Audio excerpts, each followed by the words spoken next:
Всем привет, ребята! Снова я, Геннадий Пеплов. Хотел маленький лайфхак показать. Те, кто уже простыл, предположим, просто простыл, без всяких этих осложнений, есть маленькое средство быстро накачать пресс в общем домашних условиях, опять же, находясь на карантине. Это элементарно. Кашель. Да, кашель. Вам не показалось? Кашель, да. Только кашель не туда, а сюда. То есть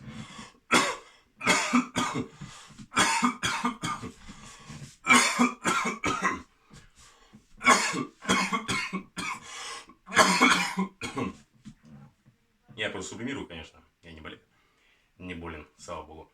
Но мы, получается, когда туда кашляем, элементарно вот эти вот фрикции, эти сокращения, они прокачивают нам весь пресс.